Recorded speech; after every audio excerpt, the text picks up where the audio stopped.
Hi beauties, welcome or welcome back to A Loft.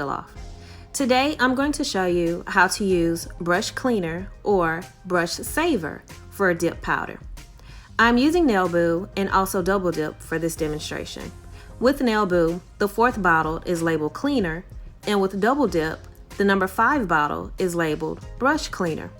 I also have the top coats out for each brand because those are the brushes that I will clean today.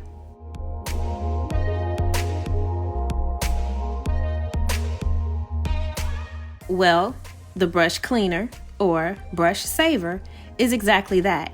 It cleans and saves the brushes that are in your other liquids because not all brands include replacement brushes such as these.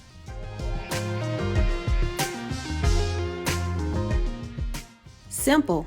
If you're in the middle of doing or even starting your manicure and you notice that your brush is stiff or it has a lot of product buildup on it, that brush is no good at that point. You can't use a stiff brush to properly apply your base, activator, or even top coat liquids.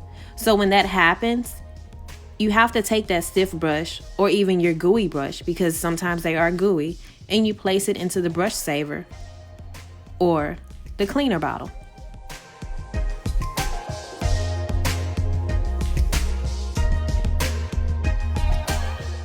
I know you're probably thinking, how hard can it be? Take the brush, put it in the cleaner bottle, swish it around, voila, it's done. Well, not exactly. Yes, you do place the brushes into the brush saver or cleaner bottle, but before you do that, both brushes need to be wiped off. We are all about minimizing contamination. So starting with the cleaner, I'm going to wipe the liquids off of the bristles. First, I'm going to use a paper towel really good, wipe off the bristles, and then I'm going to use a paper towel to wipe off the rest of the liquid that is on the actual brush. Once I'm done with that, I'm going to sit that brush aside. Then I'm going to pull out my stiff or gooey brush, and I'm going to follow the exact same steps. Wipe the bristles off on a paper towel, wipe the rest of the brush off on a paper towel.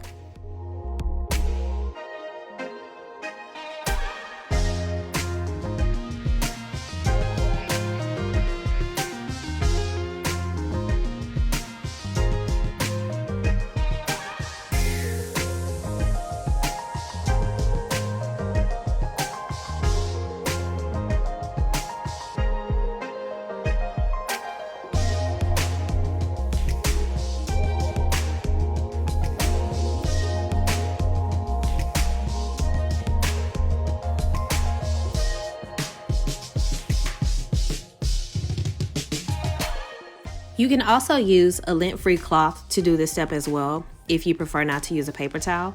But here you will see that I'm just going to the edge of the paper towel so that way I can do a really thorough cleaning of the bristles, since this was one of the gooey brushes. I want to make sure that I get in between the bristles really good before I place it into the cleaner bottle. So now I'm just going to take that stiff brush and place it into the cleaner bottle, then close it up really tight. Give it a good shake to make sure that the liquid gets all over it. Once I'm done with that, I'm going to take the actual brush from the cleaner bottle, place that into my top liquid.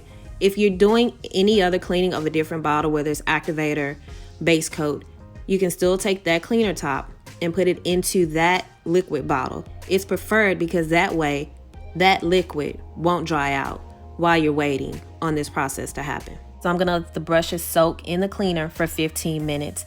Now we'll repeat those same exact steps using the double dip brand and its liquids. Keeping it real here, some may not want to wait the suggested 15 minutes for their brushes to clean, so they may try to use the brush from the cleaner bottle that is now in that top coat liquid and continue on with their steps. This is not recommended. Your set won't turn out the way you expect it to.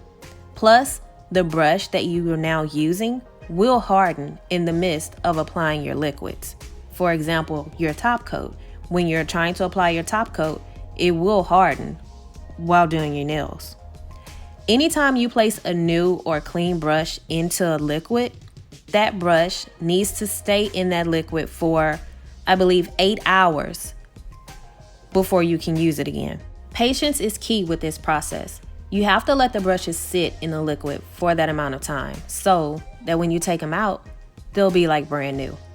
Now, you've heard me say brush cleaner and brush saver, and that's because depending on the brand that you purchase, the bottle can either say brush cleaner, brush saver, or even brush restore if you're using gel.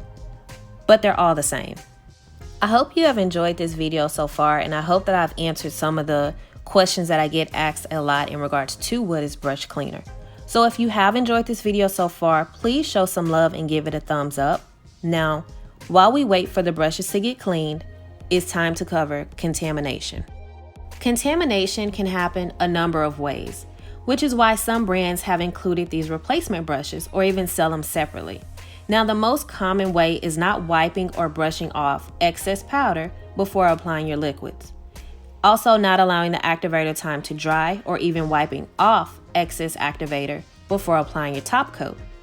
Activator is designed to harden your powder. It will do the exact same thing to your brushes. All right, 15 minutes is up. It is now time to take the brushes out. Gonna give it one last shake, and once again, to prevent contamination, I will wipe off each brush entirely. As you can see, the top coat is looking brand new. And yes, this is the brush that was gooey. All you have to do really is look at the cap. Anyone that has seen my videos know my previous struggles with opening this top coat. Now, as I mentioned, I'm gonna wipe this off completely, making sure I get the bristles cleaned as well as the entire brush before I decide to place it back into the top coat.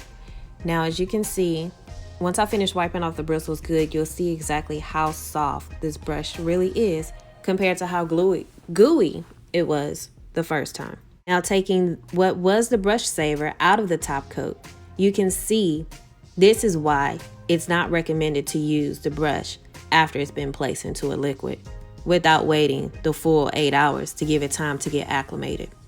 Now, I will go back in a day or so just to make sure that the liquid is not contaminated and see how the brush looks once it's had time to sit in the liquid. But I really think it's just that gooey after sitting for 15 minutes.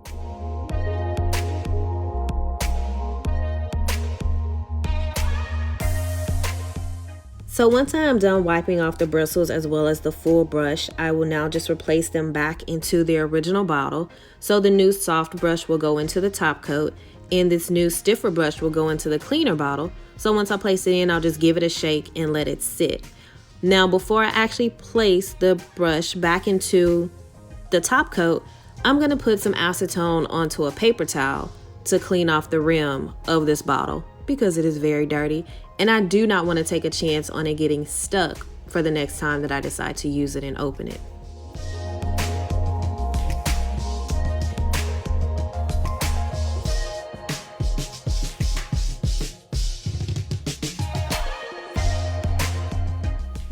Now I'm going to take the brushes out of the double dip liquids.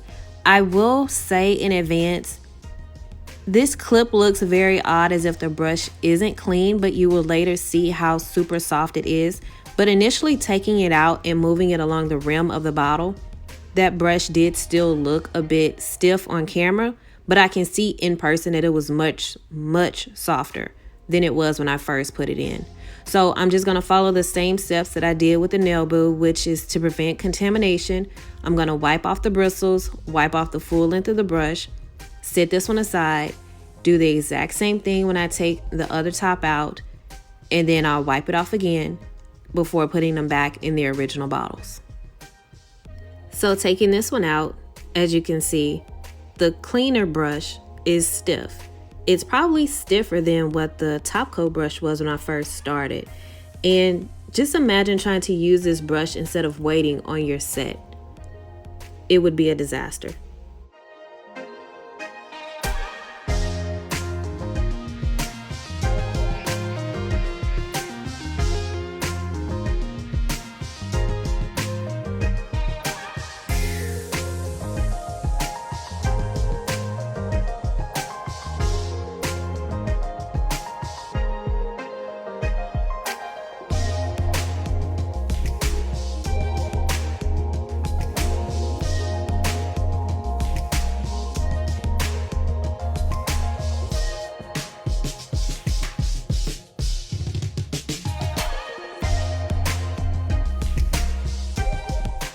Now going back to the top coat brush, see how soft the bristles in the brush is after cleaning? The bristles move way more freely and there's no stiffness. So the brush is kind of like new, I guess you can say.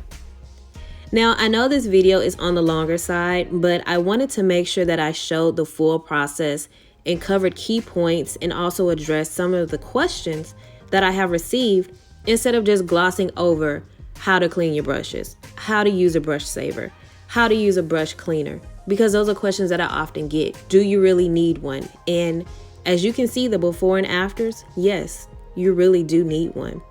So once again, I hope you found this video helpful. And as always, thanks for watching.